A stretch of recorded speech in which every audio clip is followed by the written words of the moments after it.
Afternoon, everybody. So my name is Hala and here are our colleagues Yasser and Zaid. And today we're going to do physiology, pathology, and pharmacology for week 5 and 6 for the cardiovascular system. So I'll be starting with physiology. So first we're going to explain the contents of this session. So in this session, I'll be covering physiology for week 5, the blood flow and the special circulation, shock. This is in week 5. And in week 6, the doctor explained about microcirculation, coupling, and cardiac and vascular function. And then my colleague Yasser is going to explain the ischemic heart disease and heart failure and congenital heart diseases. And then last but not least, Zaid, Zaid is going to explain the MI drugs and the heart failure drugs. Okay. So here I wrote vascular physiology because at first when I took physiology in the CVS, I thought the doctor didn't have a pattern in explaining, but turns out from week 1 till 4, it's all about the heart, and week 5 till 6 is about vascular physiology. So now mainly we're going to talk about the blood vessels. Okay? So Bismillah. So first, what is blood flow? What is blood flow? Is the volume of blood that will circulate in the cardiovascular system per minute, yes? And we also took this equation. This equation, you're going to see it repeatedly when I'm explaining. So basically, why it's important in the blood vessels, in order to control their blood pressure, okay, they have two important mechanisms. Okay, it's either local or autoregulation or global. Okay, now for autoregulation, which is also called local control, when does that happen? When the mean arterial pressure is within the normal range. What is the normal range of the mean arterial pressure? Is it 80 to 100? Yes, 80 to 180 millimeters mercury.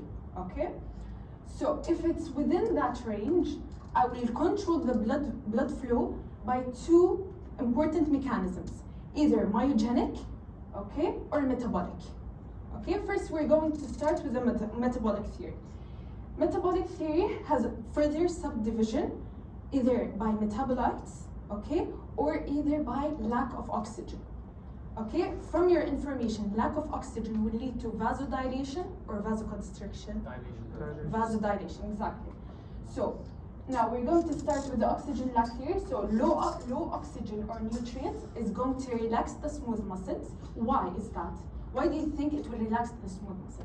It's like a compensatory mechanism.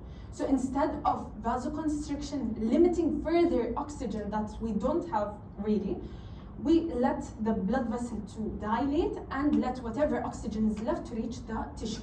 Yeah. So this is like a mechanism, compensatory mechanism. So low oxygen will relax the smooth muscle, leading to vasodilation, which will increase blood flow. Now this is called reactive hyperemia. Reactive hyperemia is toxic. We're going to explain this with Yasser. He's going to tell you that in ischemic heart disease, if suddenly there is a sudden perfusion, it will be toxic to the heart. Yeah. So this phenomena is called reactive hyperemia. Now, for metabolites or the vasodilators, there is an increase in metabolites which will relax the smooth muscle, leading to vasodilation, and it will increase the blood flow. Why will it increase the blood flow? Because what will happen to the resistance? Vasodilation? Drop. Exactly. So drop in the resistance is going to increase the blood flow. Okay? So these are the two pathways for the metabolic theory. The myogenic theory says if there is an increase in blood flow, the smooth muscles in the vessels is going to stretch. So what's going to happen?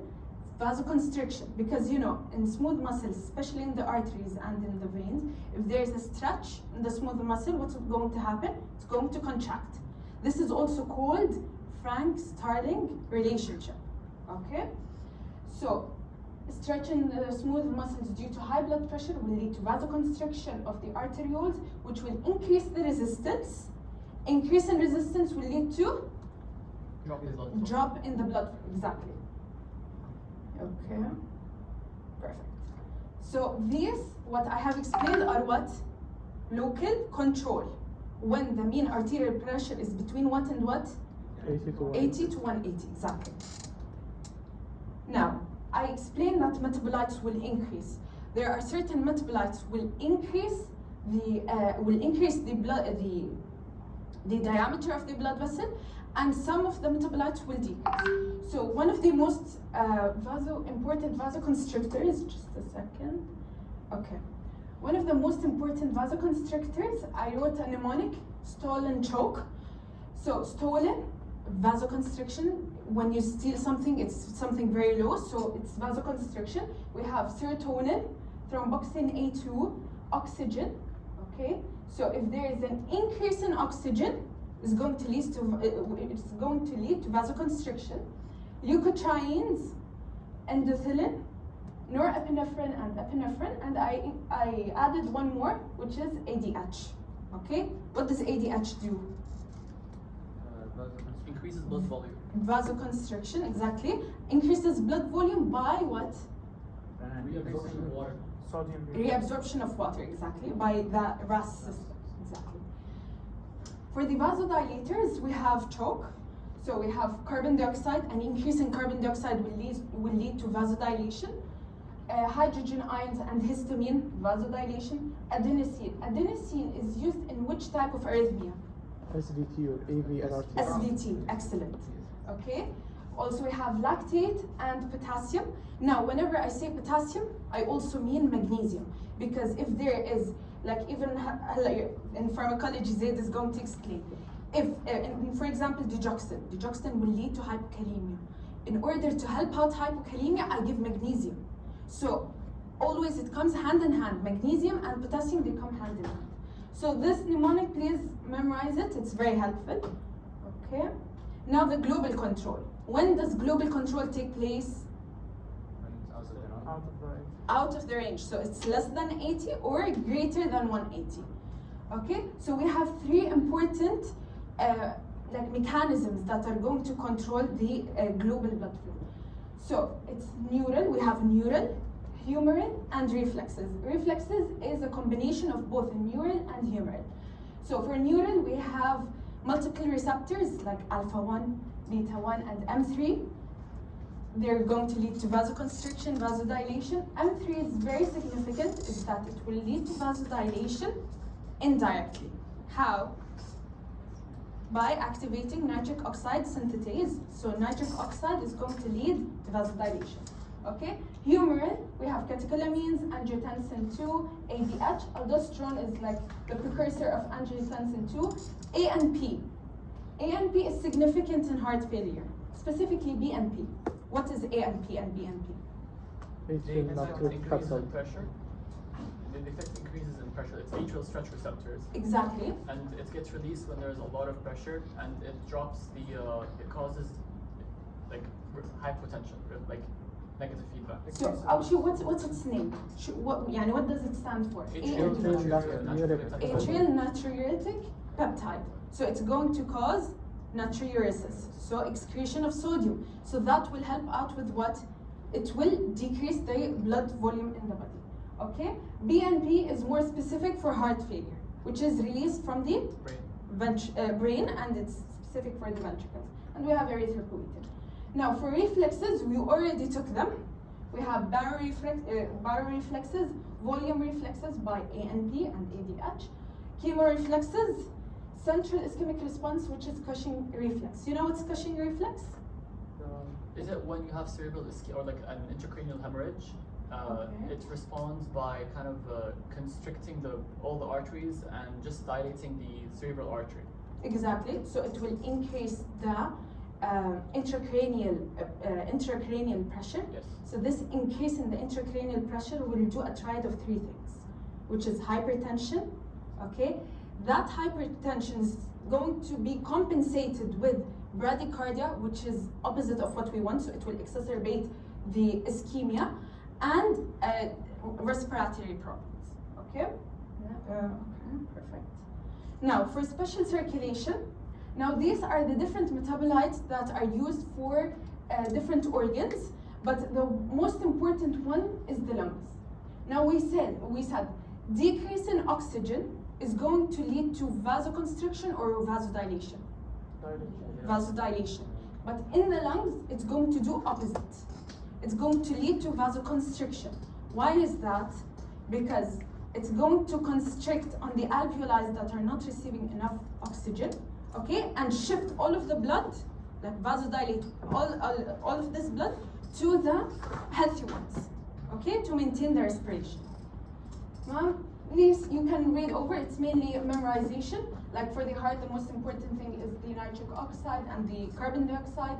For the brain, carbon dioxide is most important. Kidney is usually myogenic response by the blood volume. Skeletal muscles, chalk, which is carbon dioxide, hydrogen ions, adenosine, lactate, and potassium. And for skin, if there is a cold temperature, it will activate the sympathetic activity, which will lead to vasoconstriction. Okay. What does shock mean? And how is it related to what we have explained? What do we mean by shock? Decreased perfusion, exactly. So decreased perfusion is caused by 4 important causes, okay? But I used Abbas, which classified it into 2 causes and then subdivided into more. So it's either from the volume, okay, or from the output. From the volume, there is a shift, disruptive shock. Give me an example of a disruptive shock. Hemorrhage? No. That's hypovolemia. Hemorrhage is Hypovolemia. hypovolemia, which is in the output, so it's going to cause hypovolemia, sorry. It's going to cause hypovolemia. Type. What will cause disruptive shock? Sepsis.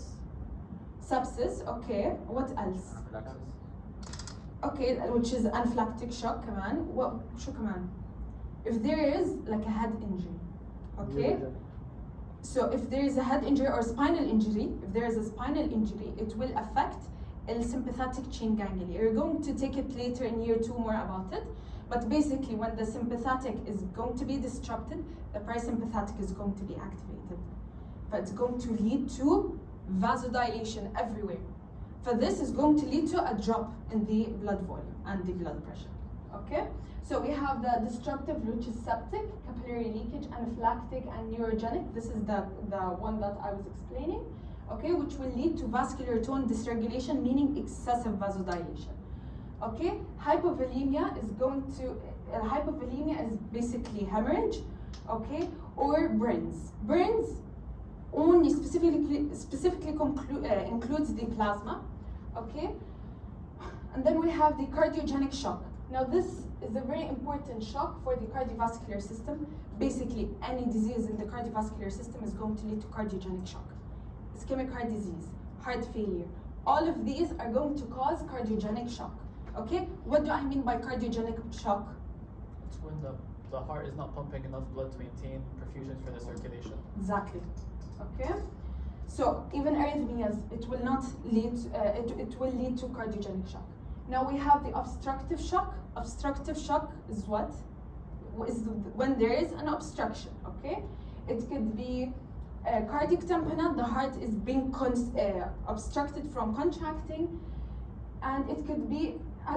These are more of respiratory causes, but for example, ischemia, all of these causes, like causing obstruction. Okay. Now the shock has stages. Okay. Our stage is the non-progressive stage. What do we mean by this? It means, you remember this equation, MAP, mean arterial pressure, is equal to total peripheral resistance times cardiac output, exactly. So when I have, for example, shock, what's going to happen? Let's say we had a hemorrhage, okay? What's going to happen? Cardiac output will go down. Okay, the cardiac output is going to decrease, okay? I want to maintain the MAP. So what do I have to do? Increase the peripheral resistance. Exactly, increase the total peripheral resistance, okay? So, they said non-progressive stage is the compensated stage. Why is that? They will increase the total peripheral resistance, so it will lead to vasoconstriction, holding all of this fluid within the system, okay? Now, if you measure their blood pressure, it might be normal, but you should treat it, okay? If it was hemorrhage, you give IV fluids, you should treat it. So don't be confused with this stage, okay? And then we have the progressive stage. Progressive stage is when no longer the system can control, and neither the auto-regulation system can control it, neither the global regulation can control it. Now, the system cannot control anything. So it's the progressive stage. Without therapy, it will progress to irreversible stage. Irreversible stage, no therapy can get it back, okay? Now, I said here vicious cycle means that, okay, we have decreased blood flow, there's no longer oxygen reaching the system, and perfusion is really bad, okay? Now, shock management. So for the distributive, we give IV fluids and ADH, okay, to restore the blood fluid. We give, for anaphylaxis, anaphylaxis, EpiPen. You remember in Austria? Type, hypovolemic shock, we give IV fluids. Cardiogenic shocks, cardiogenic, the heart cannot pump, so what do we give? Positive inotropes, like digoxin. And then also we give diuresis to reduce the stress on the heart. Okay? Obstructive, we relieve the obstruction, whatever the cause. Ischemic, we give antiplatelets, anticoagulants. Okay? Microcirculation. Now what we have talking about what's going to happen in the blood flow, the mean arterial pressure. If mean arterial pressure failed to be controlled, we're going to have shock. Now we're going to talk about what's going to happen in the capillaries. So whatever happens in the capillary, we call it microcirculation, okay? Now you took this in the first weeks, okay, but I thought we should add it here to make things make sense, okay? So this is very important. Fixed law of diffusion, it talks about the solutes, the movement of solutes within the capillaries, okay? While Starling forces, you're going to see it also in the renal system. It's going to also talk about the fluid movement within the capillaries. It talks about the fluid. So here, it talks about solutes. Here, it's going to talk about the fluid. How I memorize it? So JV is the net fluid movement. Okay, this thing here is the change of hydrostatic pressure. Sorry, shot. 1 second. Okay, so JV again, it's the net fluid movement. This is the change in the hydrostatic pressure. So change in hydrostatic pressure is the capillary minus the interstitial hydrostatic pressure. Again here, any change in the oncotic pressure, okay? Either from the capillary or the interstitial. Now, memorize this or remember this because I'm going to ask you a question. So if you have any questions, ask me now. We're good? Now, K is like, it explains the permeability of water, how easily water can diffuse, okay? So it's like a constant. Even here, it's like a constant. But the most important thing is the change in the hydrostatic pressure compared in the capillary and in the interstitium, minus the change in the oncotic pressure. Now, what's oncotic pressure? The pressure of the proteins in the plasma. Exactly. So it will pull. Okay. I call it pull or push forces. So hydrostatic forces are push forces. Oncotic pressure is the pull forces. Okay. Now edema. So instead of memorizing this, okay, in edema what happens? There's more fluid outside in the interstitium. So and what do? I do JV equals the constant, okay, and then P in the capillary hydrostatic pressure, P in the interstitium, okay, minus again constant, okay, not important, but the oncotic pressure of the capillary minus the oncotic pressure in the interstitium. Hala, I want fluid to be outside, so I need to increase the JV, yeah? So I will increase this one and decrease this one, okay? If I want to increase this one, the hydrostatic pressure in the capillary must be increased. So if I want to decrease this one, I have to increase oncotic pressure in the interstitium. Okay, عشان I need all of the fluid to be in the interstitium. So what I have said here is here. So I want the fluid to be out, which is edema. Okay, the hydrostatic pressure in the capillary is high, and the oncotic pressure in the interstitium is high. Okay, now these are different causes to the increase or decrease of each of the forces. Let's read them. Capillary hydrostatic pressure. Okay, capillary hydrostatic pressure is this one. Okay, I want to increase it by arteriolar vasodilation. Okay, why is that? يعني هاي أنا more blood is here, so more of the fluid is going to come out. Okay, أو venous vasoconstriction. If I reduce the blood flow here, more blood will come out, or more fluid will come out. Okay, same thing. I want to decrease the capillary hydrostatic pressure, hypovolemia. Okay, less fluid will come out. طيب, the capillary oncotic pressure, the pressure to pull the fluid inside. Okay, it will be increased if there is more proteins. يعني, for example, in cirrhosis, what happens to the plasma proteins? They drop. Why? Because the liver is Liver not makes producing. protein. Exactly.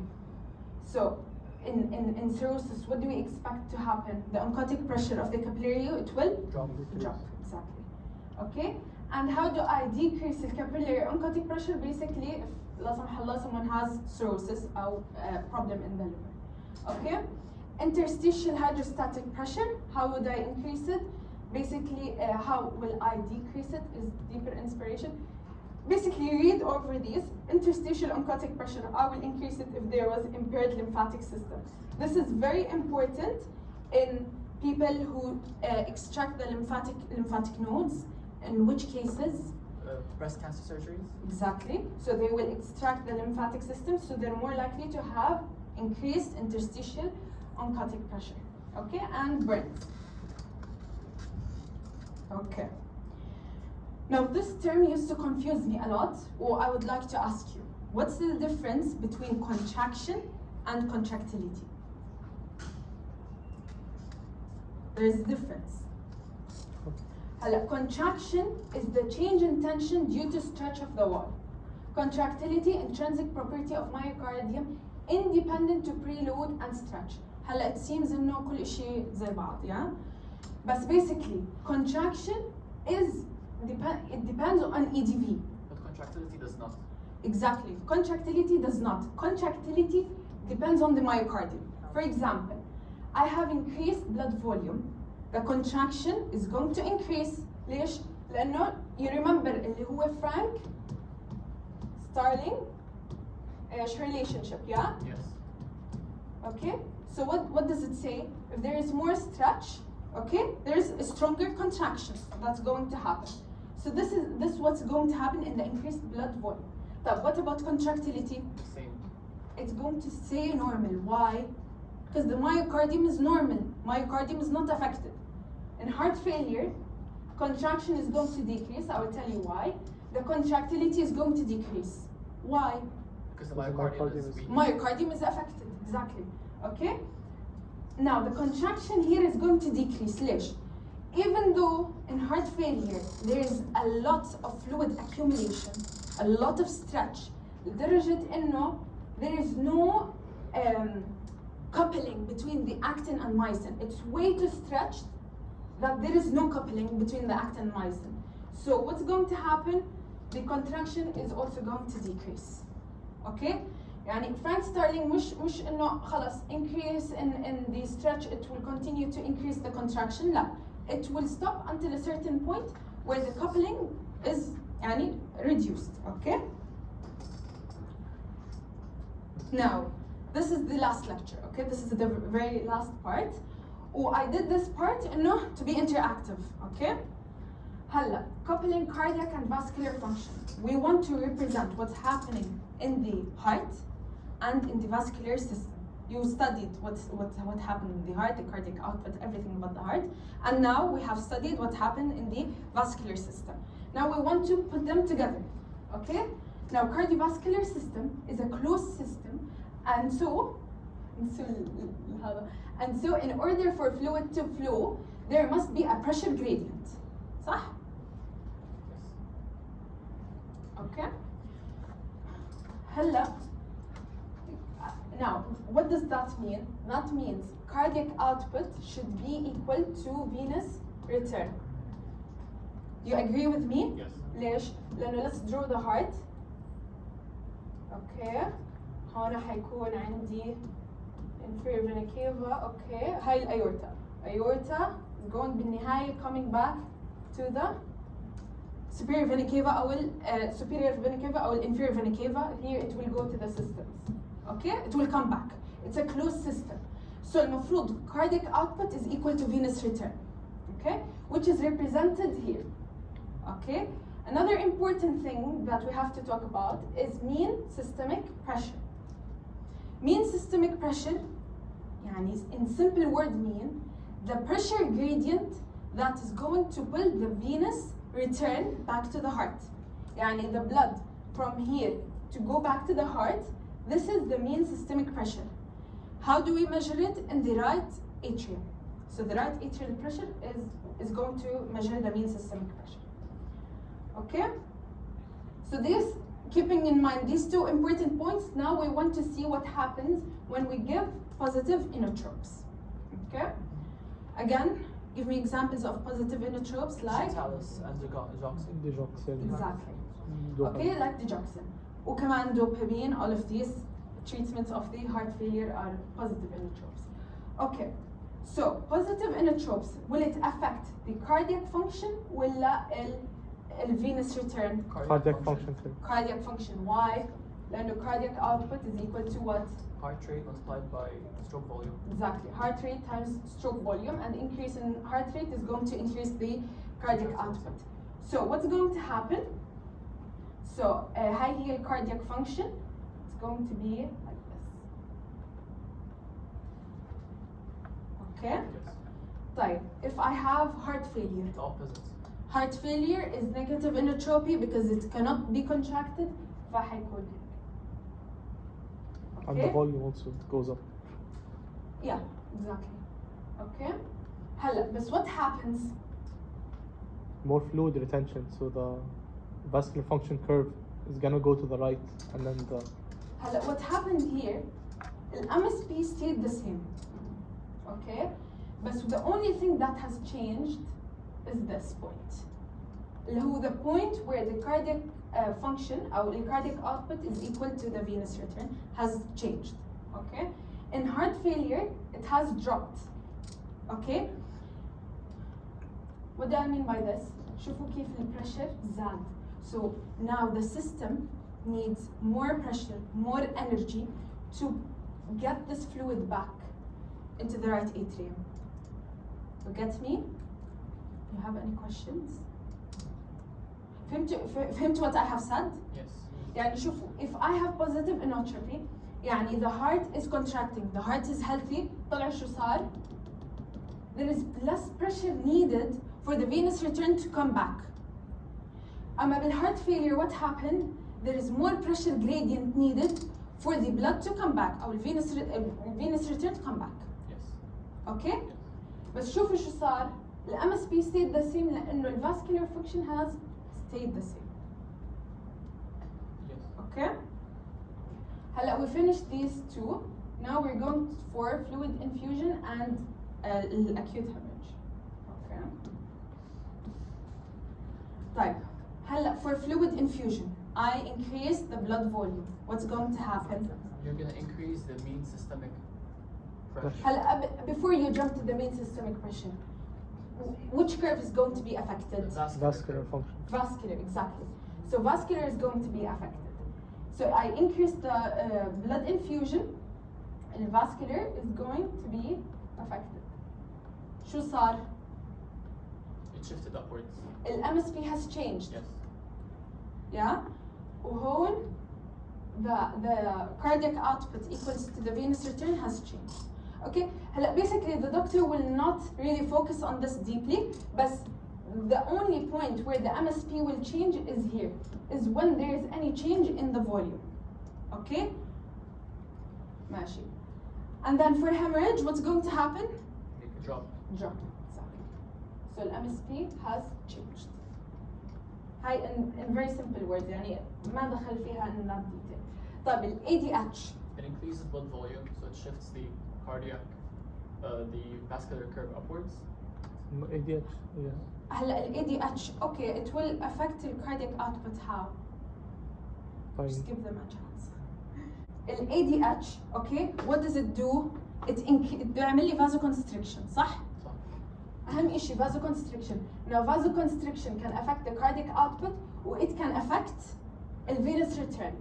Okay? طيب ال cardiac output شو بيقدر يعمل عليه؟ هلا vasoconstriction it will cause increased total peripheral resistance صح؟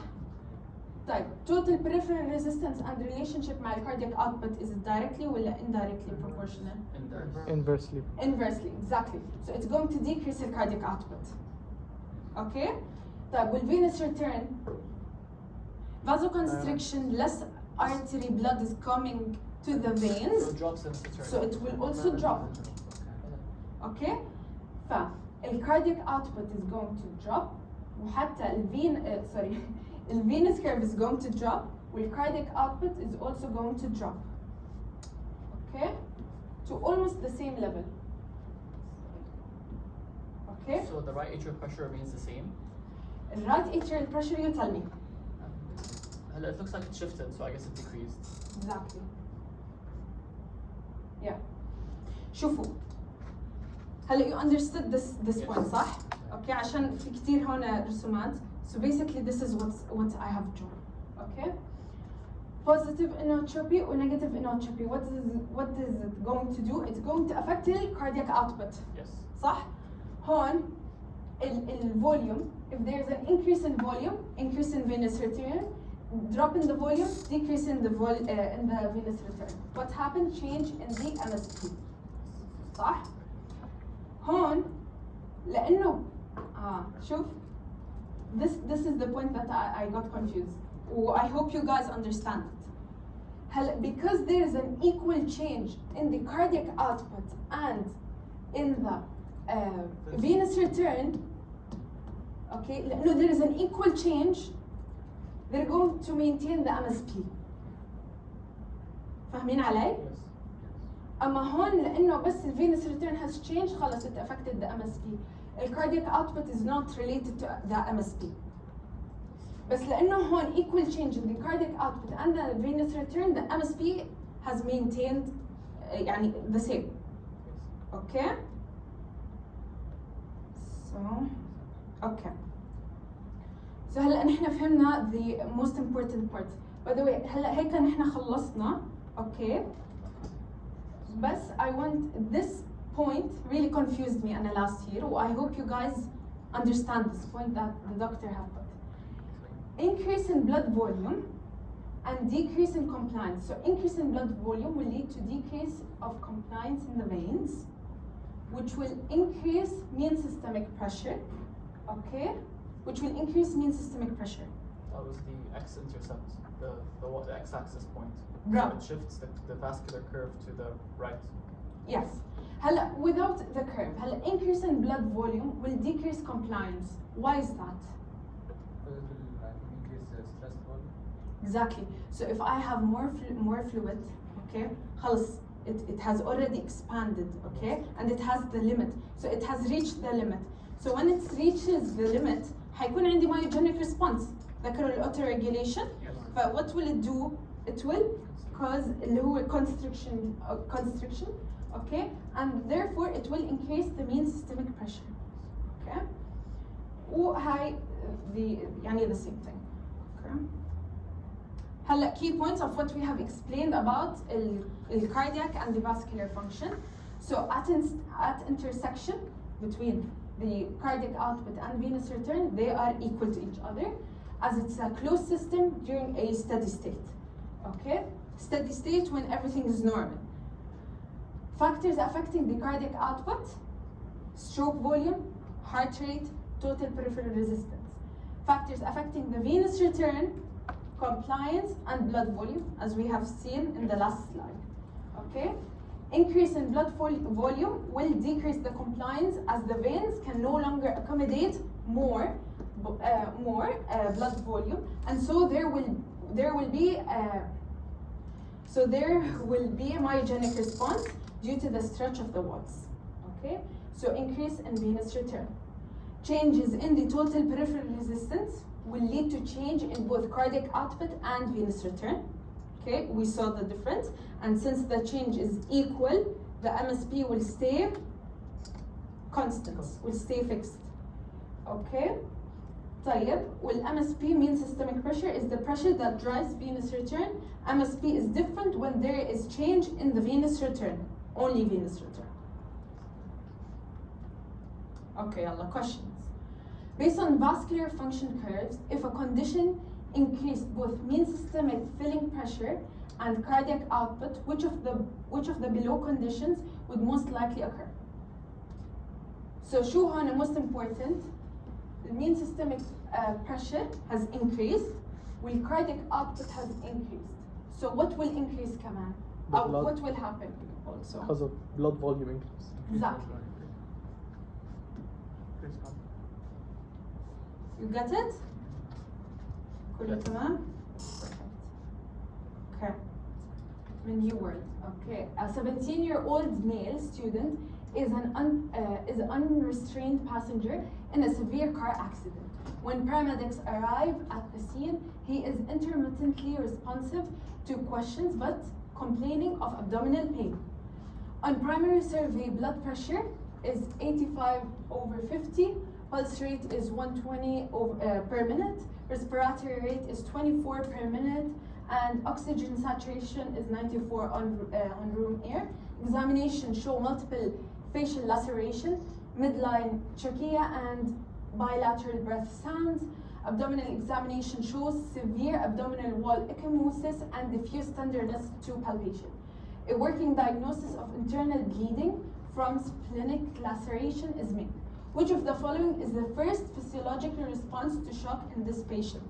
Tachycardia. Exactly. كله good. Tachycardia. طيب, what will happen to the cardiac and vascular function? He's hemorrhaging. So One second, خلينا نسمع. ما شاء الله عليك. The cardiac function curve is going to go to the left to increase the contractility, while the vascular function due to hemorrhage is gonna go to the left because there's less blood volume in total. Exactly. But usually when we say hemorrhage, what you said is completely right. But doctor, when he means hemorrhage, it means hypovolemia. So he will only focus on the cardiac output. But what you have said is completely correct. Tamam? You got what he said? Everyone? Tamam. I have a question. That. During a clinical study evaluating the effects of exercise on muscle perfusion, 15 healthy individuals perform a 20-minute treadmill run at submaximal effort. Before and after the treadmill session, perfusion of the quadriceps muscle is evaluated with contrast-enhanced magnetic resonance MRI. The study shows a significant increase in blood flow, muscle blood flow per unit of the tissue mass. Which of the following local changes is most likely involved in the observed change in perfusion? Basically, he did exercise, what is the local changes that happened that has increased that perfusion?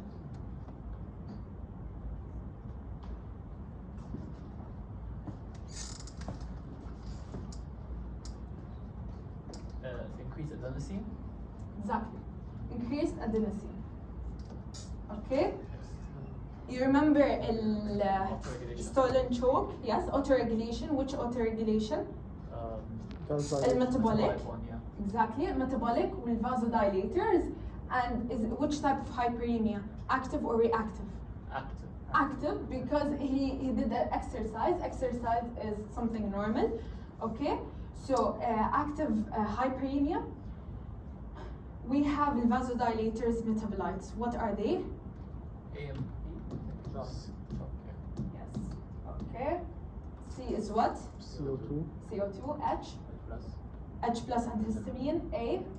Adenosine. Exactly. Adenosine is also used in which arrhythmia, Paroxysmal symptom. SVTs, yes, L, Lactic acid. potassium, أو Magnesium. magnesium, exactly. They're always هيك مع بعض. Okay. طيب, these are explanations if you want. Okay. A 58-year-old man with cirrhosis secondary to chronic hepatitis C presents with progressive abdominal distension. Examination reveals tense ascites. Which of the following changes in the peritoneal capillary network would most effectively decrease net fluid filtration into peritoneal activity?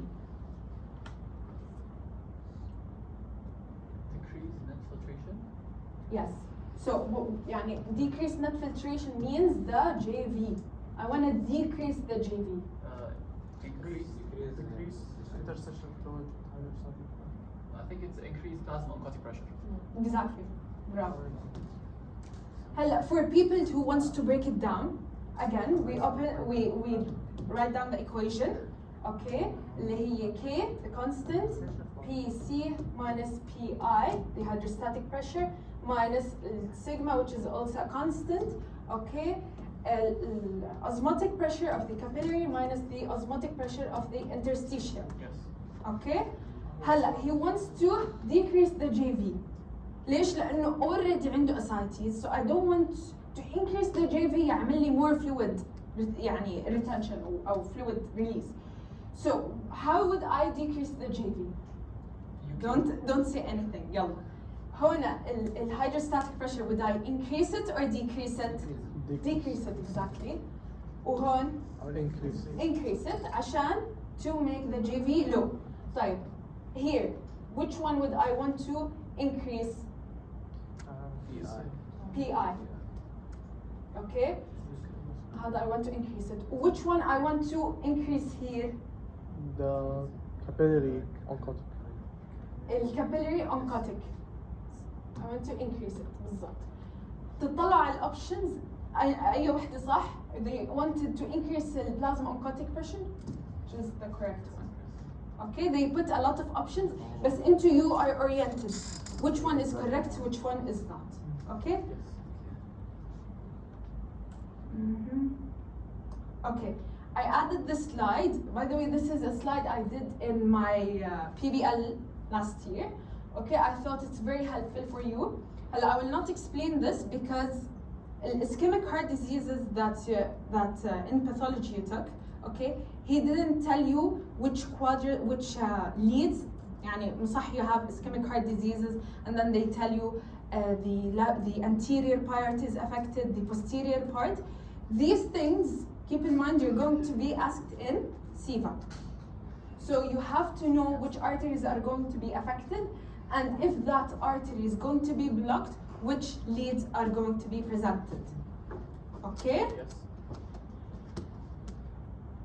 That's it. Thank you so much.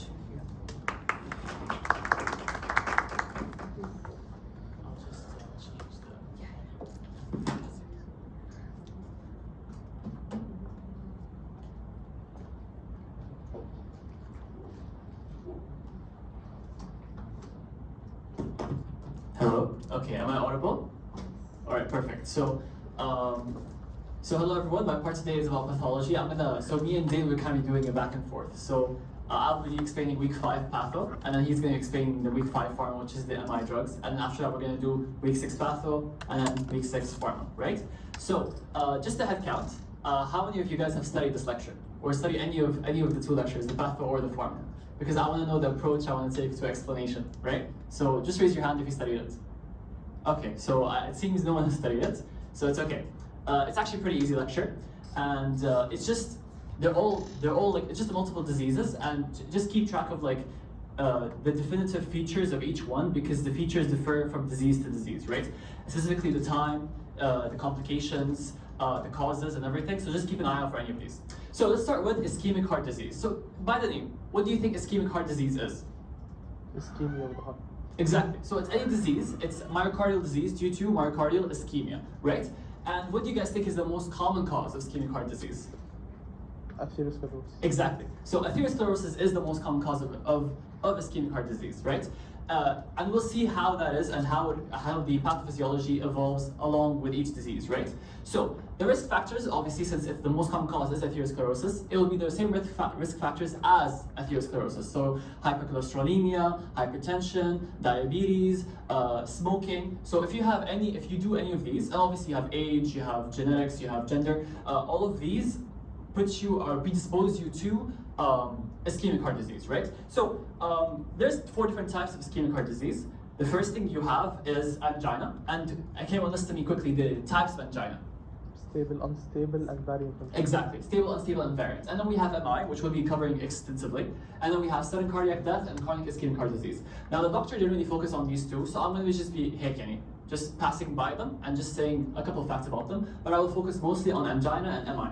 So with angina, we have 3 types of angina, right? So we have stable angina, unstable angina, and variant or Prince metal or vasospastic angina, right? So what differs, the most common feature about all of these is that it's a mechanism of reversible injury. Does anyone remember what that means from M&E?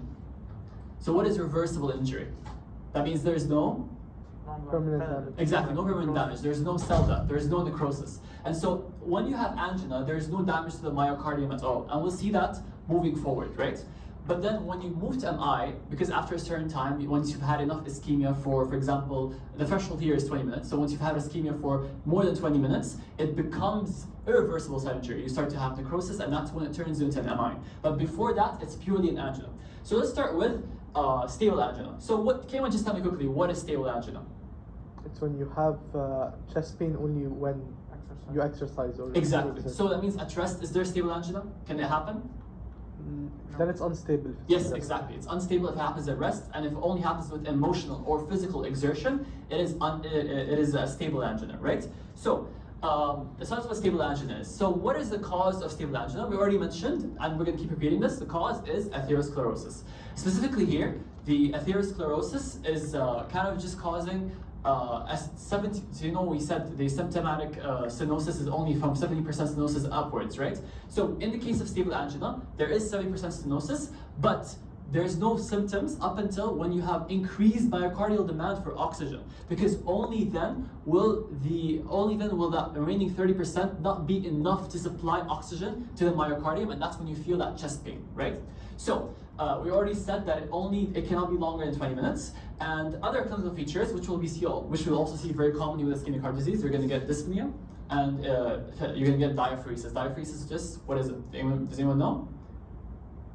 It's just excessive sweating, right? So you're going to sweat a lot because there's no oxygen coming to your heart, to your heart, and therefore it's kind of like when you're quite tired, right?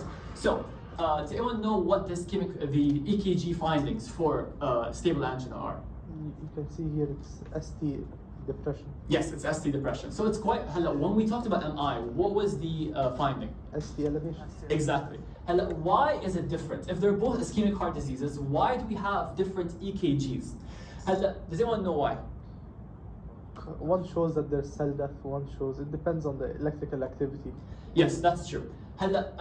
Exactly. So when you have ischemic heart disease, when it comes to angina, specifically we'll see with stable and unstable angina, there is no cell death, and that stenosis that happens, the 70% stenosis, it only obviously the layers of the heart, we have endocardium, we have myocardium, and we have epicardium, right? So when you have 70% stenosis of the heart, which layer do you think is the most prone to ischemia first? So subendocardium. Yes, exactly. So it's a very bottom, the furthest away from the coronary heart, from the coronary arteries, which are located where? In the Epicardium. Exactly. So the epicardium. So right under them is the epicardium, and then under that is the myocardium. So the very bottom portion of myocardium is the first to go ischemic, and that's why we say it's a subendocardial ischemia. And the physiology and the EKG behind it is quite difficult to visualize. Basically, that whole layer goes ischemic, and we know that ischemia causes the area to be more depolarized, and therefore the currents and all of that. No one cares. Basically, no one cares. Just know that it causes ST depression because of subendocardial ischemia, and this is important because we're going to see with MI, and we're going to see with vasospastic angina. This is not the case. So next we have Prince metal or vasospastic angina. So what is it? So from the name. when you have a coronary artery that like spasms randomly, so Exactly. decreased blood flow causes Exactly. The most important thing to remember is that the vasospasm, it includes the coronary artery completely, 100% inclusion. And because of that, what happens is that the whole wall of the heart, the whole myocardium and the epicardium, they're all gonna go ischemic, right? And that's what we call a transmural ischemia or transmural infarction. Specifically in this case, it's ischemia. So transmural meaning the whole wall. So mural is the wall and trans meaning the whole thing. And when you have transmural ischemia, just remember that it causes ST elevation, right? Another clinical feature is that obviously the pain is not going to last more than 20 minutes. What if it did last more than 20 minutes? What if we do have vasospasm for more than 20 minutes? What will it lead to? MI. Exactly. So it leads to MI. Now moving on to the third type of angina, and I highlighted this, I put an exclamation mark next to it because it's our first acute coronary syndrome.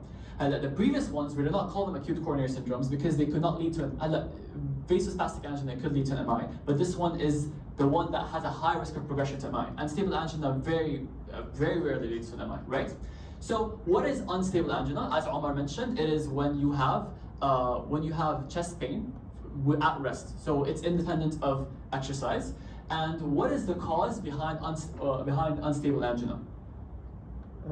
Occlusion of more than 90% of the coronary artery. Yes, so basically what happens is that obviously we have atherosclerosis, but in unstable angina, the atherosclerosis has ruptured.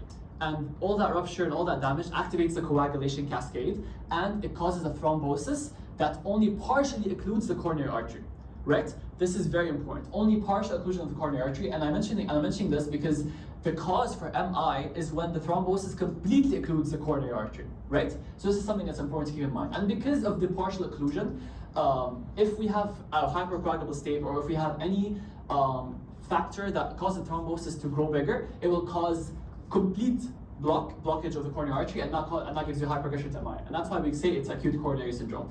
So what are the clinical features? Again, we have pain that's no longer 20 minutes, and what's the EKG finding since it's only partially blocking the coronary artery. So what did we say? It's the same as stable angina. You have Yes. ST depression. Correct. Good job. ST depression. All right, and I think that's it for the anginas, and now we're moving on to the myocardial infarction. So we already mentioned the cause of this was rupture of the atherosclerotic plaque with complete occlusion of the coronary artery. And from anatomy, what do you guys remember the most common arteries being affected were? The left anterior descendant. Yes, that's the first one. The second one? Right. The third one? Left, Am I pushing it with the third one? Yeah. left circumflux. Yes, the left circumflex. The left circumflex. So this is the most common etiology. There are other etiologies, like I mentioned. If you have prinzmetal angina for more than 20 minutes, you're going to have a myocardial infarction. If you have emboli, for example, from another part of the heart, another part of the body, like a deep vein thrombosis becoming an emboli. And lastly, specifically, there's a type of vasculitis called Kawasaki's vasculitis, and it's kind of one that affects children, and it causes myocardial infarction in children. So a bunch of this stuff is, you don't have to know it, but it's kind of like nice to mention, right? So what are the clinical features of an MI? So when a patient presents with an MI, what do they probably have? Chest pain radiating to the shoulder. Radiating to the shoulder, the left shoulder, the left arm, the left jaw, yes. Okay. So you have chest pain, and how long will it last? How long will that chest pain be lasting for? I mentioned this in angina. We said angina was less than a certain time, and More than 20 minutes. more than 20 minutes, exactly. So, and yes, and they also get obviously dyspnea, diaphoresis, which are classical findings of any type of ischemic heart disease. So now we have to bring attention the ischemic phases of MI. So when an MI starts, obviously by sequence, the first part of the heart that's going to be affected is the subendocardium, right? And it resembles angina in this way: is that if you have pain, if you have that this cycle of chest pain for about 20 minutes, and then it presents, and you see some subendocardial infarction, and you do an ECG, you're gonna get ST elevation. ST elevation. For which one? Myocardial infarction? Or? In the first phase, where you have subendocardial infarction. No, just ST depression. Yes, ST depression. So you can't really differentiate them, right? So you'll see the same thing for stable angina or unstable angina compared with MI, because in that initial phase only subendocardium is affected. But then when more time passes and more areas of the heart that are superficial and closer to the coronary artery go ischemic, that's when you get a full transmural infarction and it becomes an ST elevation. So, and this is quite important to note, is because we learned that there's end-STEMI and STEMI, right? So for a lot of cases, end-STEMI is just an earlier stage of an MI, and STEMI is a later phase, you know what I mean? End-STEMI doesn't always progress to STEMI, but it's important to know that STEMI always comes from end-STEMI, because it always starts as subendocardial infarction and later becomes transmural. Do you get what I mean? Is everything I'm saying making sense? All right, perfect. Thank you. And then I have a question here. So this is more about testing the biomarkers, so what you'd expect to see. So which of the following biomarkers is most specific and reliable for diagnosing myocardial injury? Troponin. Exactly, troponin. What about reinfarction? CKM. صح. Hala, do you know why it's CKMB? CKMB lasts longer? CKMB is the one that lasts longer, or was it troponin? What do you guys think? Come on. Elevated focus. So is it, which one lasts for a very long time? Troponin, right? So if you have another infarction 2 days after your previous one, will you see any noticeable changes in troponin? No, exactly. So it's not useful. But CKMB, I think it decreases 24 hours to 48 hours or 2 to 3 days after the initial infarction. So if you have another infarction a couple of days later, then CKMB is quite a useful marker. Yes? Yes, sir. Isn't it troponin C? It's troponin I, I think. I think it's troponin I. Yes. INT or Yes, troponin I. It's the most specific in the heart. I and C, I think both work. Double check, but يعني from what I know, it's troponin C. From what I saw from sources, I mean, all of this is from Pathology, and they all mentioned troponin I and troponin C. Like both of them work, but troponin I is also like a good marker. So yeah, now this looks like a mess, and it is slightly a mess. So I want you guys to focus. And I think in the patho slides, it's only mentioned as one slide. All of the complications were like right after each other, but there's actually a sequence to all of them. And there's a sequence to the discolorations, the gross findings, the microscopic findings. So let's just run through it together, right? So let's say you have an MI. In the first 4 hours after an MI, you most likely won't see anything. You won't see any gross changes. You won't see any microscopic changes. Some sources say you'll see wavy fibers, but overall, we won't see anything. The most important part is the complications. So after 4 hours of having an MI, what are you risk of? Does anyone know? arrhythmia. Arrhythmias, that's one thing, yes. So arrhythmias, because the conduction system of the heart is going ischemic, so you're gonna have dysfunction in it, and therefore you're gonna have an arrhythmia. Other things, other complications include congestive heart failure, obviously, because there's an MI, the contractility is dropping because the blood's not getting enough oxygen, and so you won't be able to pump enough blood or cardiac output in order to maintain MAP, and therefore you're going to have congestive heart failure. And you're also going to have cardiogenic shock because of the inability to maintain MAP, right? And then after that, so I like to divide the sequence into 1 day, and then 1 week, 1 month. So in the findings in the first day, we said these 4 hours, you don't see anything, you only see the complications. And then after from 4 to 24 hours, you see microscopically coagulative necrosis, and you have a red or a dark discoloration, right? It's a dark discoloration, and the complication is arrhythmia. So the whole idea here is that if the most likely time for an arrhythmia to happen is acutely right after an MI, so in the first 24 hours. Afterwards, it's very unlikely because if any damage would have happened to the conductive system, it would have happened in the first 24 hours, all right? Okay, next we have the acute, we have the first week. So after the first week of the MI, the first 1 to 3 days, you're gonna get acute inflammation. Obviously, since there's necrosis, we already said there's coagulative necrosis, so the only logical reaction of the body would be inflammation. So what were the most acute cells in inflammation? Neutrophils, exactly. So microscopically, you'd see a neutrophilic infiltrate. And obviously, because it's neutrophils, it's a lot of pus, there's a lot of dead cells together. So if gross findings, it'd be a yellow pallid. So a key complication here is you're gonna get you might get fibrinous pericarditis, right? So what happens here is that after you have a transmural infarction, so it's covered all the layers of the myocardium. So the neutrophils come in and fill up all 3 layers. So epicardium, endocardium, myocardium, and then after epicardium, they reach the pericardium, and they infiltrate the pericardium, and that causes fibrinous pericarditis. And then you have the 47th stage, it's a bit more later on. Macrophages come in, and macrophages, they eat everything. And that's what ties into our complications. When they eat everything, they also tend to eat healthy ventricular wall, and that causes very bad complications. So one example would be, what if they were to eat the free ventricular wall from the outside? What would that cause? Cardiac effusion. Exactly, rupture. So the blood from inside the ventricle will go outside into the pericardium, right? And you get cardiac tamponing. That's one thing. What if they were to rupture the interventricular septum? You get a shunt, right? What if they were to rupture the papillary muscle? You'd get mitral regurg, right? So all of these are very, very important complications, right? And it's important to remember that the wall, because there's no granulation tissue yet, there's no repair or fibrosis, the wall is very weak, and that's why it's prone to all these complications. And then moving on, the rest is easy. 1 week to 1 month, you're gonna have what? You're gonna have granulation tissue, you're gonna have healing, there's no complications. It's just important to remember that you get a red border, because obviously granulation has blood vessels coming in.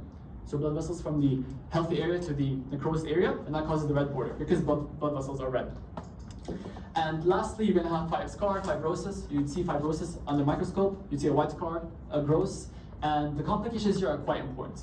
So I want you to differentiate between what I mentioned here about the cardiac tamponade and the ventricular aneurysm that I'm going to mention now.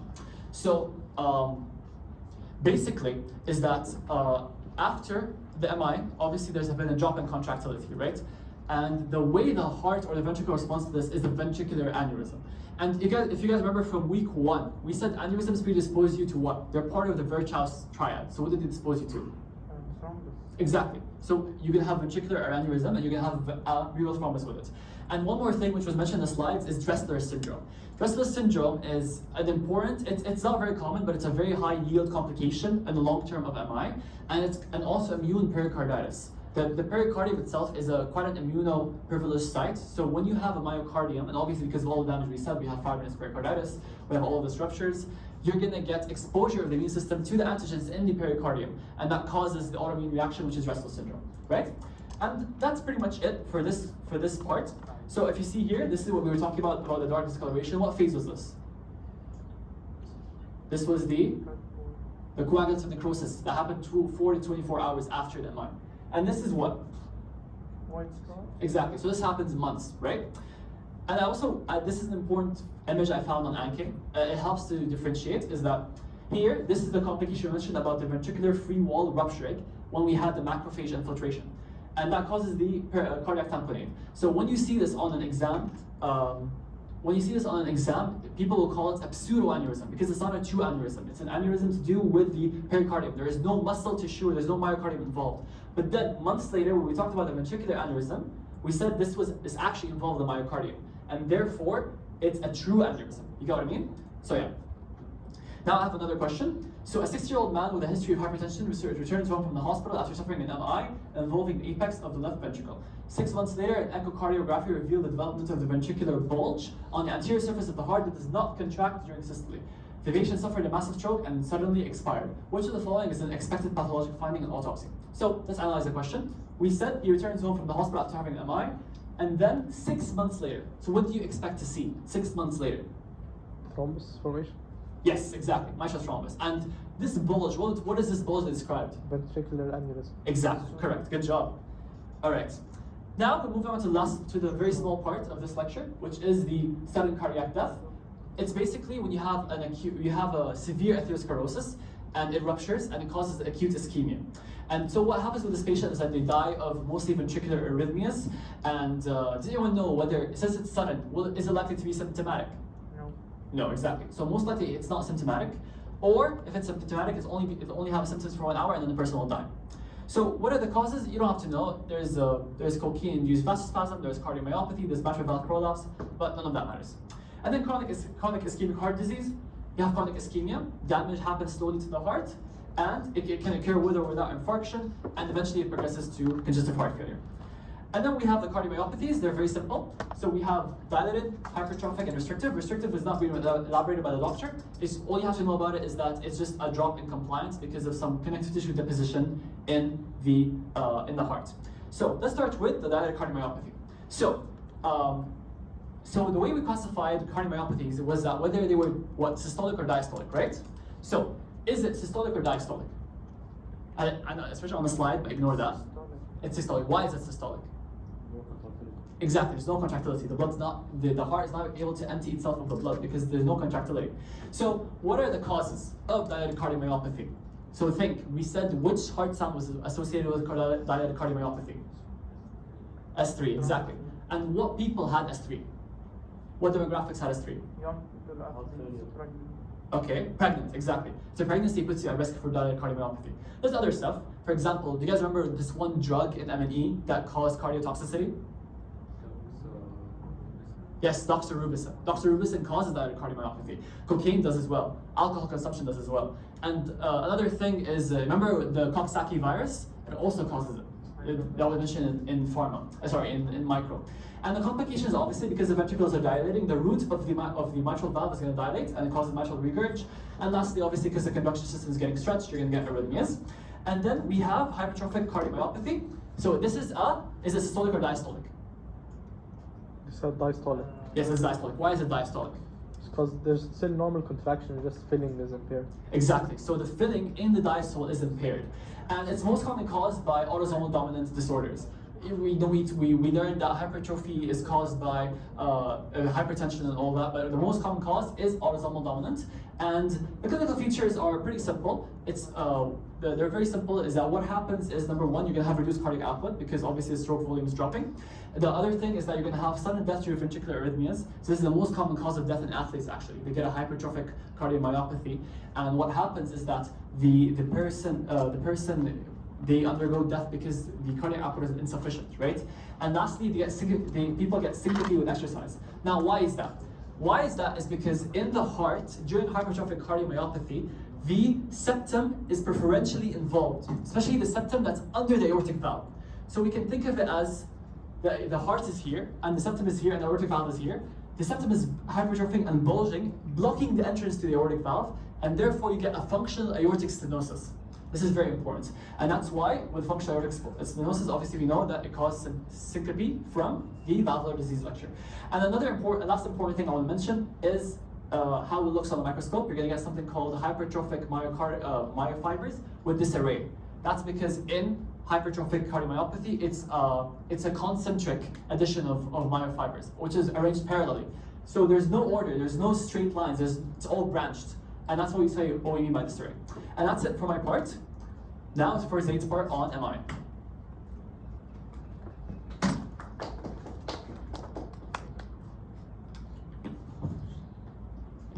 Hello. Okay, so I'll be talking about the anti-anginal drugs. So, okay, perfect. We learned that our patient has angina. We learned about the different types. So now we want to treat him. Give it some reflux. Okay, so this mnemonic is used for the anti-anginal drugs. We have monabash, M is morphine, O is oxygen, N is nitrates, A is aspirin, B is beta blockers, and A is ACE inhibitors, S is statins, and H is heparin. Our lecture didn't mention all of it, Ben mentioned most. We'll be discussing the ones mentioned in our lecture, of course. So the main problem in angina, as we said, the oxygen demand is high, the oxygen supply is low. So to counteract that, we either have to increase the oxygen supply by dilation or decreasing the diastole duration, increasing the diastole duration, or we can decrease the oxygen demand. How can we do that?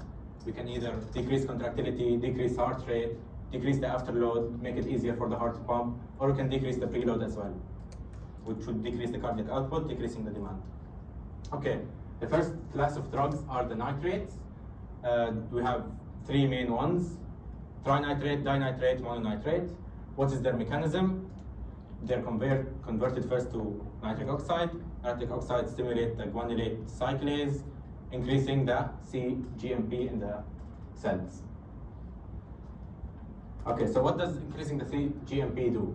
So first it will relax the smooth muscle, which will of course do mainly venodilation. Increase in venodilation would decrease the preload, as more blood would stay in the veins instead of going back to the heart. They are also arteriodilators, which of course would mean they decrease afterload. They would increase coronary blood flow, basic physiology. They also have an antiplatelet aggregation effect. With the same mechanism, they increase the cGMP in platelets. Okay, for the pharmacokinetics and mode of administration, they undergo extensive hepatic metabolism. So of course they'd be given sublingually, buccal or patches. They would not be given orally most of the time. As we go from trinitrate to mononitrate, the oral bioavailability increases. So, trinitrate can be, or should be only given sublingually or a patch to avoid the first pass metabolism, as the oral bioavailability is low. Its half-life is very short. It's only used in emergencies. Dinitrate and mononitrate, you can give them orally. Mononitrate is the active metabolite of dinitrate. So this is very important to know. And its half-life also increases as they go from trinitrate to mononitrate. Okay, now for the adverse effect. Pretty common sense. All vasodilators cause headache and hypotension, especially if combined with phosphodiesterase inhibitors. They're vasodilators. Unique ones are hemoglobinemia, which would mean hemoglobin would have less capacity of oxygen carrying. Also a unique one is nitrate tolerance. Now how does this happen? For the drug to be converted into nitric oxide, you need an SH group, which would be gained from cysteine. So continuous use of the nitrate would deplete this, and it will not be converted to nitric oxide anymore. So you'd have to give a nitrate-free interval of around 10 hours to ensure that supplies of cysteine is back. Okay, we have two more nitrodilators, nicorandil and molybdenum. Nicorandil, similar effect. It also activates the potassium channels, which gives the myocardial protection. Also, it activates the sodium-calcium exchange, which would decrease the calcium inside the cell, decreasing contractility. Again, decreasing contractility is beneficial as we're trying to reduce the oxygen demand. For molybdenum, exact same mechanism, however, it's a prodrug. So its active metabolite gets converted to nitric oxide. There's an extra step. And another unique thing is it reduces cerebral vasospasm and stroke. Okay, now we have another class of drugs which are special coronary vasodilators. So in theory, this would be really nice. You dilate the coronary vessels. However, in practice, they do not work because of a phenomenon called coronary steal. So, what do you guys think that is? I know this. So it's like you have an occluded artery and one that's not occluded. The occluded artery is already vasodilated maximally, while the non-occluded is not. If you give them that vasodilator, then the non-occluded will become dilated. So more blood will go that way, less will go to the occluded. Yes, exactly. So the blood would go to the path with least resistance. So the areas which already have blood will steal blood from areas that are ischemic. So it's ineffective in angina. These drugs are used for other purposes, such as adenosine can be used in stress testing tests. Two drugs, dipyramidol and adenosine. Adenosine works on A to A receptors. Okay, now for the question. A patient with stable angina takes sublingual nitroglycerin for angina relief. Which of the following is the major mechanism of this drug in stable angina? Yes? C. Yes, decreased preload. Okay. A 67-year-old man develops stable angina. His doctor prescribes sublingual nitroglycerin to be taken before exertion to prevent angina. Which of the following side effects may occur? Before exertion to prevent angina?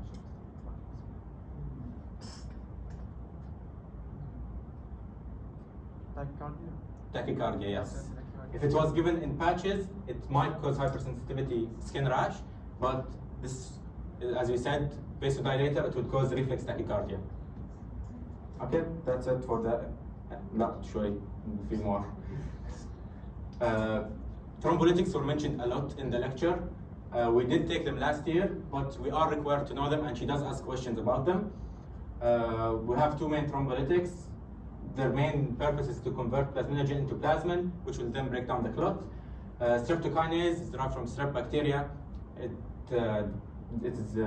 may cause allergic reactions. Anti-streptolysin antibodies are elevated 6 to 12 months after use.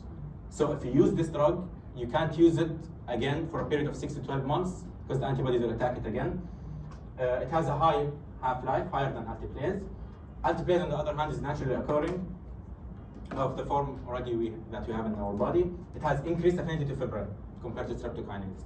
And these drugs, of course, are contraindicated in patients with high risk of bleeding or intracranial complications or trauma or such. Okay, so we know the drugs. What should we give? It's basically the same as the mnemonic, plus or minus different things. If he has ST elevation, nitrates aren't really used, not recommended. If he does have elevation, if he does not have elevation, we use nitrates, aspirin, beta blockers. This I'll talk about later. It's a anticoagulant and nitrates again. Okay, so the drugs mentioned in the lecture that we have to know about anticoagulants and antiplatelets are fondaparinux is a factor 10 inhibitor, bivalirudin is a direct thrombin inhibitor, enoxaparin is a low molecular weight heparin. Any drug that has GREL in its name is an ADP receptor drug, or ADP dependent P2 Y12 receptor drug. And aspirin irreversibly binds to COX-1, reducing thromboxane A2. Now for this drug, it's mentioned in the second lecture, but it's anti-anginal, so I put it here. Ranolazine, a question came today, I think, from it. It inhibits the late sodium channels, so less calcium would enter the cell in the plateau period. Hence, you have less contractility, which again is beneficial. It's anti-anginal and anti-arrhythmic. It's used in patients who have failed other anti-anginal therapies, and it also prolongs the QT interval. Okay? Yes, that's smart. So this part is going to be a bit shorter because it's all the same. All of them are the same. And in my head, at least, all of them are the same. But it requires a bit of imagination to see what all of the congenital heart defects function, right? So an important detail to know is that they arise during embryogenesis, which is 3 to 8 weeks, and they're classified by what what shunt they form and the onset of the cyanosis, right? So how is this significant? And I'll explain this now so that we can breeze through the slides later. So what are the types of shunts that could form in congenital heart diseases? Right to left, left to right. Exactly, right to left or left to right. The significance of this is that when you form, so the right side of the heart contains what type of blood? Is it oxygenated or deoxygenated? Deoxygenated. Exactly. So if you have a left to right shunt, you're getting oxygenated blood going to deoxygenated into the pulmonary circulation, which is not an issue per se. But if you have a right to left shunt, you're going to have what? You're going to have deoxygenated blood going to the systemic circulation, which causes cyanosis. So, and there are some the congenital heart defects are classified as such because there are some congenital heart defects that start immediately as a right to left defect, and that causes immediate and early cyanosis straight after birth. And there are some other defects that cause, what do they cause? They cause a left to right defect, and then they have, and then what happens with left to right defects is that blood keeps going from the systemic circulation into the pulmonary circulation until there's so much blood that it causes pulmonary congestion and finally pulmonary hypertension. Exactly, pulmonary hypertension. And when that happens, the pulmonary hypertension causes the pulmonary pressure in the pulmonary circulation to be higher than systemic pressure. And that causes it to reverse. The reversal of the shunt, it goes from L to R to R to L. So, and that reverse is called the Eisenberger syndrome. Something like that. Eisenmenger syndrome. Yes, Eisenmenger syndrome. And that presents with a triad, right? And we'll see what that means. So this is the basis of all congenital heart defects, or at least most of them, except coarctation of aorta, which we'll also be seeing. So, like I mentioned, L to R shunting with late cyanosis, or R to L shunting with early cyanosis. So, and the different types of defects you're going to see is that the ones that start as L to R are the ventricular septal defect, the atrial septal defect, and lastly, the patent ductus arteriosus. And the way I remember them is that they all have a D in them. They all have a D, and therefore they're all late. So D is late, right? And then here they all have a T. I think it's also mentioned in the Patho lecture. So tetralogy of Fallot, transposition of great arteries, the truncus arteriosus, and trachea with atresia, right? So let's move on. So I'm going to put these diagrams to visualize what happens in each one of these defects. So the ventricular septal defect, it's the most common one. It's associated with fetal alcohol syndrome, and that's quite important to remember. So what happens is that, obviously the pressure in the left ventricle is higher than the right ventricle, and you have a hole here. So initially it's going to start like this, they're going to go here, until the pressure here is too high, because of and then develops into pulmonary hypertension, and then this is reversed. So when this is reversed, the right ventricle actually starts pumping blood into the left ventricle. Do you guys understand what that means? Like everything that's going on here? And then that is what we call Eisenberger syndrome, and it presents with a triad. So what is this triad? So obviously, we're going to have cyanosis, specifically late cyanosis, because it takes time for the pulmonary hypertension to form, and up until then, there's no cyanosis, right?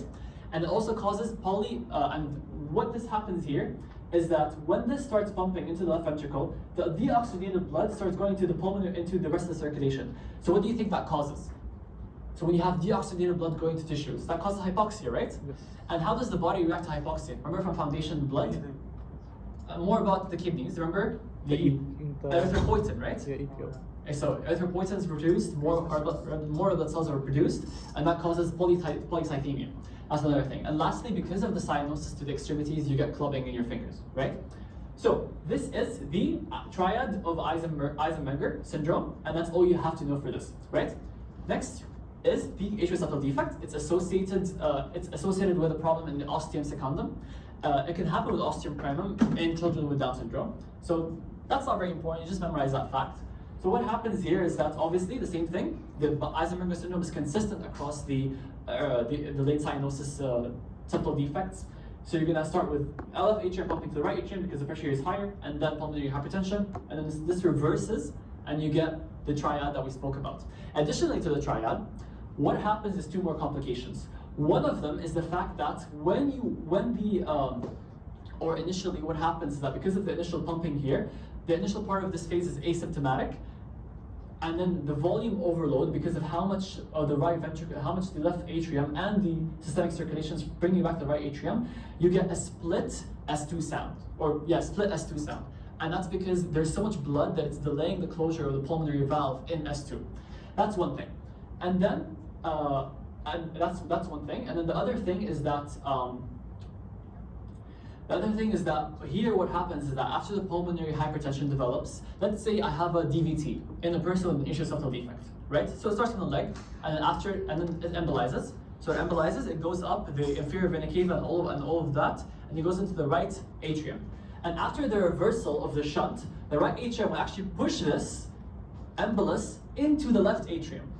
And then the left atrium will go into the left ventricle, and then it goes back to the systemic circulation. How is this different from normal DVT? We said normal DVTs end up as what? Exactly, that's the pulmonary circulation. But here, it's going back to the systemic. It starts in the systemic and ends in the systemic. And that's what we call a paradoxical embolus. That was, I think, an option, one of our questions in the pathway exam. And I almost put it because I didn't know what it meant, but now that we know, it's like nice to, to be careful in these kind of options. So yeah, then we have the pain ductus arteriosus. So I want to start by the form actually of this. So I wrote in here that we treated using indomethacin, right? So I remember what indomethacin was. Exactly. And we took in MSK for NSAID. What did we take? We took they cause early closure of patent ductus arteriosus. Exactly. That's why we use it as treatment in patent ductus arteriosus, because it closes it, because it prevents the prostaglandin synthesis that keeps it open. Now for the actual thing, it's associated with congenital rubella, and that's important to know. The other thing is that what happens here, it's a connection between the aorta and the pulmonary artery. Like we said, everything is the same. Initially we start here, it pumps blood into the pulmonary circulation, but then because of pulmonary hypertension, it pumps blood back into the aorta. The important thing to know for patent ductus arteriosus is that it happens distally to the aortic arch, right?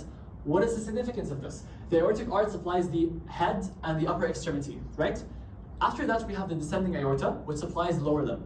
So what actually happens in patent ductus arteriosus is that because of the pumping happening here, it's going to go down and cause lower limb cyanosis, right? Or lower extremity cyanosis. That's one thing. That's after the reversal. And another thing is that since the cyanosis happens late, in the asymptomatic phase, before the cyanosis and all the Eisenberger things happen, we have holosystolic machine-like murmur. Just memorize it, right? So yeah, that's it for patent ductus arteriosus. And we said the treatment was indomethacin because it's an NSAID. Physiology of Fallet is going to be our first early cyanosis, right to left, immediate congenital heart defect, right? Defect. So what happens is that it's 4 defects. Can anyone tell me what the 4 defects were? VSD. Yes, VSD is here. 1. We have overriding aorta. Exactly. It goes immediately from the septum from the EVSD into the aorta. Next. Right ventricular hypertrophy. Correct. And subpulmonary stenosis. Exactly. So all of these, what do they mean? So what do they give us? They give you a lot of ventricular pressure, right? You have stenosis, you have hypertrophy, you have and all of that increases the pressure so much that there's no, and that the pressure already in the right ventricle is enough to surpass the left ventricle. And that's why it's an immediate right to left shunt. So blood comes here, it goes here, and it goes immediately to the aorta. So what this gives us is something called early cyanosis, straight after birth. Straight after birth, you get the early cyanosis. And what's important to remember is that these cyanoses are called cyanotic spells or TED spells, right?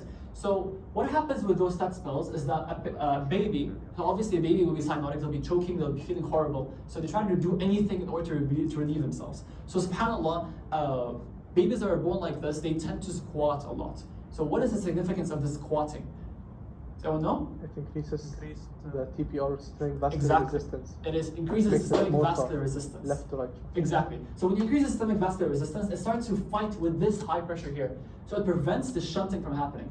It's important to remember for the tetralogy of Fallet that that the complications are dependent on the extent of shunting and the extent of this of everything that's happening here, right?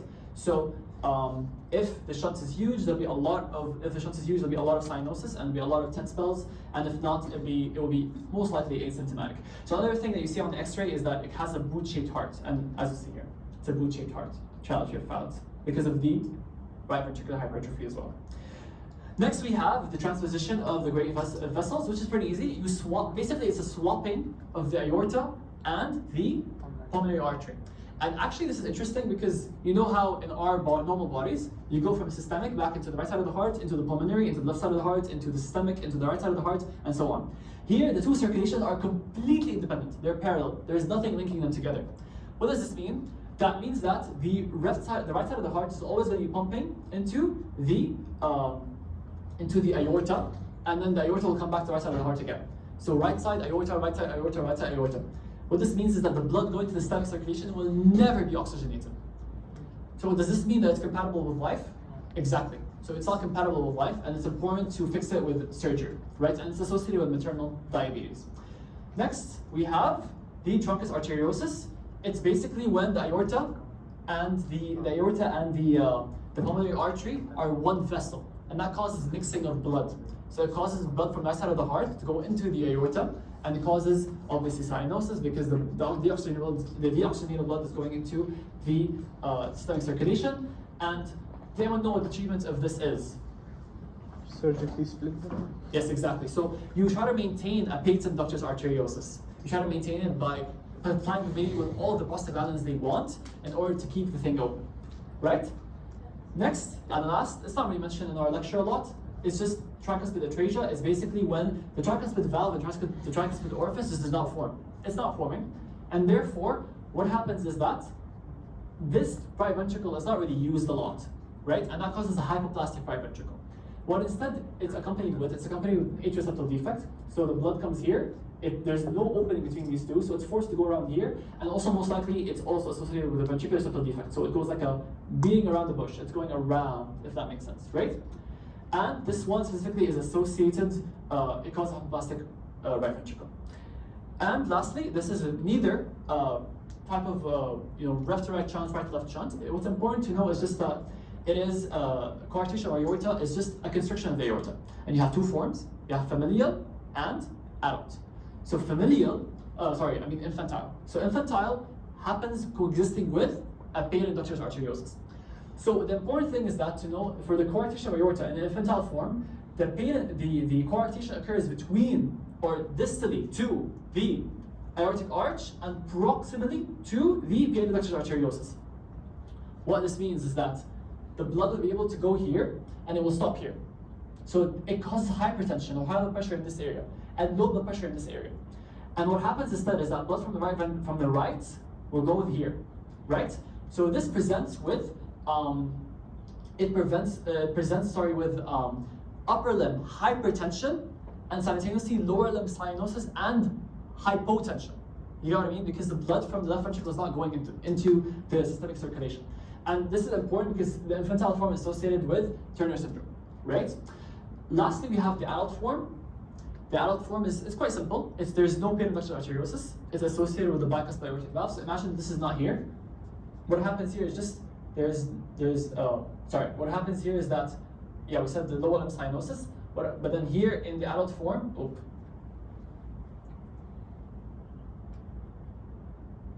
so here in the, I think I fixed it around. I think, yeah, so for the infantile form, you get lower limb cyanosis, but then for the adult form, because there's nothing coming here, you're gonna get lower limb hypotension because this is not here. So imagine there's a constriction here, there's not a lot of blood going here, and there's a lot of blood maintaining here. So you're gonna have upper limb hypertension and lower limb hypotension. And that's pretty much it for the coarctation of aorta. Another thing that I want to mention is that this is how it looks like normally, and it has a complication, is that in adults who have coarctation of the aorta, what they most likely end up having is that the collateral circulation evolves in order to make sure to deliver the blood to the lower extremities. And this happens in the form of collateral intercostal arteries, which wrap around the lower surface of the ribs. And this causes notching of the ribs on x-rays. And if you see it here, you see there's like a notch here, a notch here, a notch here. And this is because of the engorgement of these blood vessels, because of the blood trying to bypass the coarctation. And that's it for, I think, the explanation part. And now we have the questions. So tricuspid aphasia is a cardiac malformation that involves which of the following septa? Correct. The atrioventricular septum. Now choose the accurate groups of right to left chunks. I think this question came today in TBL. Terrible T's. Yes, terrible T's. So what is it? Is it A with the atrial septal defect? Is it B with all of the T's? Yes. Yeah, most probably. So here you have PTA, which is a left-right shunt, and ASD and VSD are left-right shunts. Lastly, you are a member of the liver team, and you notice that the newly born infant has a bluish color on his tongue, lips, and extremities. Okay. You listen to the heart, and the heart has a mid-systolic harsh murmur heard on the second left space near the sternal angle, while the second sound was single. What is your provisional diagnosis? So, we said that the bluish color immediately newly born. That's immediately newly born, early cyanosis. You strike out all VSD, ASD, and peniductal arteriosis. So, this is wrong, this is wrong, this is wrong. You only have these two left. Okay. And we said that it has a murmur on the second left space. What was that? The machine-like? Pulmonary valve, right. And which one of these had a pulmonary valve problem? Challenge valve. It had pulmonary valve stenosis. And this part is easy. Congestive heart failure is just a failure of the, obviously for the heart to meet the blood, to pump the blood sufficiently to meet the body's demand. You have left-sided and right-sided heart failure. Left-sided heart failure, the causes are many. You have systolic and diastolic causes. For the systolic causes, we said there is dilated cardiomyopathy, and for the diastolic causes, it could be, for example, hypertrophic cardiomyopathy, restrictive cardiomyopathy, hypertension, and I. And I is, I think, a diastolic cause. So yeah, a systolic cause. So and then we have the pathophysiology. Obviously, the pathophysiology is very obvious. So you have the right side of the left side of the heart is not pumping, and it's not pumping and it's not receiving. Not pumping meaning there's not a lot of forward pressure and there's a lot of backward pressure. There's not forward perfusion, but there's a lot of backward pressure. So when you have no forward perfusion, you're going to have a lot of peripheral hypoxia, and you're going to have pulmonary congestion. So with the pulmonary congestion, you're going to get this acronym that I made, which is COPD. I know today we learned about COPD, but it's not the same COPD. The COPD stands for C for crackles, because of a lot of blood in the lung interstitia. So you're going to see a lot of crackles when you auscultate. You have orthopnea. What is orthopnea?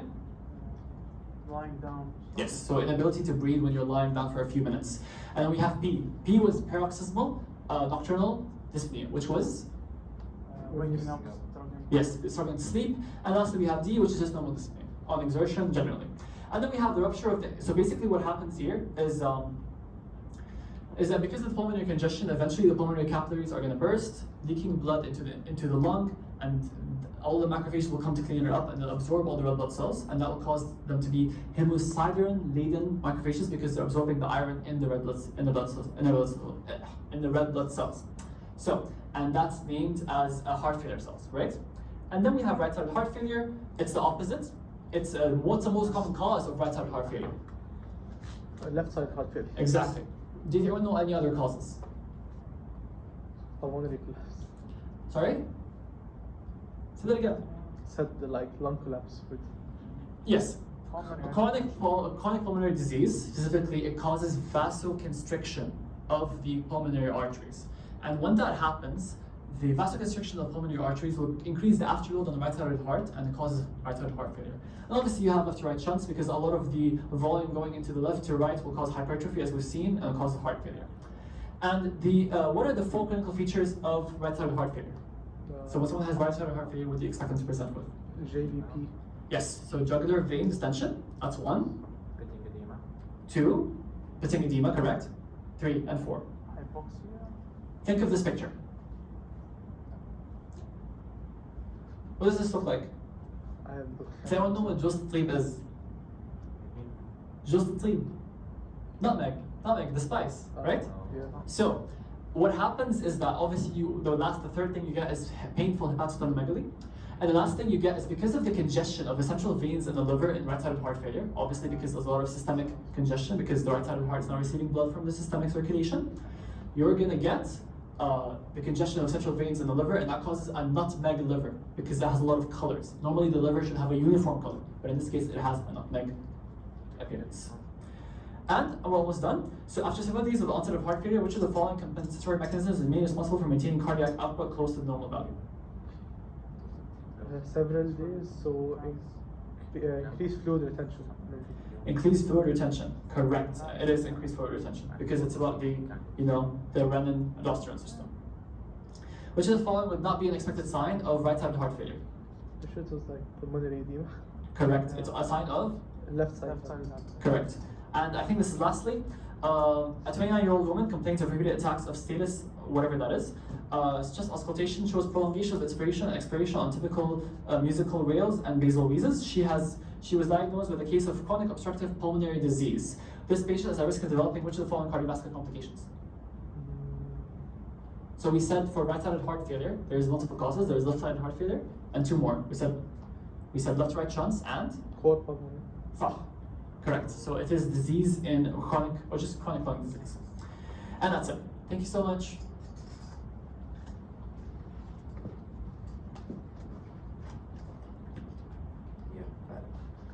Okay, now for the last part, the drugs used for heart failure. Mainly we use ACE inhibitors and angiotensin receptor blockers. They reduce the preload and afterload. They reduce ventricular remodeling as well. Beta blockers reduce the sympathetic overactivity. This is very important. Aldosterone antagonists, there are also potassium-sparing diuretics. We can also use hydralazine and nitrates in patients intolerant to ACE inhibitors. What do they do? Nitrates, as we said, venodilation would decrease the preload, and hydralazine, artery dilation, would decrease the afterload. We can also use positive inotropic agents. There is also niseretide, which is a recombinant BMP. We mentioned BMP earlier today. It's the natriuretic peptide. Endothelin receptor antagonists, which is bosentan, can also be used. Okay, so this is the endless cycle of heart failure. Of course, we have low cardiac output. As a result, we were going to have increased sympathetic activity, increased activity of the RAS system. So we're going to have vasoconstrictions, higher afterload, which will lower the ejection fraction, which will decrease the cardiac output yet again. So our pharmacological management is trying to break this cycle. Okay, so first of all, we have the positive inotropic agents. They're only used in systolic heart failure because that's the problem in systolic heart failure is the contractility. So that's why we give positive inotropes in systolic heart failure. Most importantly, we have digoxin, we have phosphodiesterase inhibitors, we also have dobutamine and dopamine. So for digoxin, it's positive inotropic, negative chronotropic. It increases the parasympathetic activity as well. As we said, this is very important. We're trying to break the cycle of sympathetic activity. It's renally excreted and it can be taken orally. The mechanism, we did learn it before, it inhibits the potassium-sodium channel. Sodium is going to accumulate inside the cell, hence the other channel, which is calcium-sodium, is not going to work as efficiently. Calcium will stay inside the cell, increasing the contractility. The drugs that increase digoxin levels from the ones that we took are quinidine, verapamil, and amiodarone. Okay, so now for the phosphodiesterase inhibitors. They end in Renon. I know none of you are going to memorize them, but they end in Renon. It's used in heart failure that is not controlled by digoxin, diuretics, and vasodilators, what we used as the first line. They increase the cyclic AMP by inhibiting phosphodiesterase, which normally breaks it down. So, increasing cyclic AMP would increase the contractility. They also relax the smooth muscle, causing vasodilation, less afterload, very beneficial. We also have sympathomimetics, which are dopamine and dobutamine.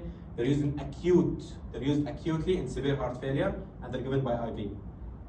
For dopamine, it's metabolized by the two enzymes MAO and COMT. It does not cross the blood-brain barrier. It has different effect depending on the dose. At small doses, it only affects the dopaminergic receptors. D1 would cause vasodilation, D2 would decrease the noradrenaline release. Again, very important when we have high sympathetic activity. In moderate doses, it will also act on beta-1. Beta-1 receptors, of course, have an inotropic effect. So far, so good. However, at large doses, it will work on alpha-1, causing vasoconstriction, which is very, very, very disastrous. We cannot have more vasoconstriction. So when it is used, we usually try to keep it on the low end. Dopamine is also used in shock, but we need to keep the doses, need to restore the blood volume beforehand. Now for dobutamine, it's a selective beta-1 agonist, only beta-1. It's positive inotropic, positive chronotropic, positive dromotropic, works on beta-1 of course. It improves contractility with minimal tachycardia. So of course it's not gonna cause vasodilation, there's not gonna be any reflex tachycardia. So this is very good, minimal tachycardia. And now I'm saying, okay, we're going to use a beta-1 agonist. And the same slide, I'm telling you to use beta blockers, most of them beta-1 selective. So this depends on when do we use each drug. So beta-1 agonist is using acute, you need to increase the contractility.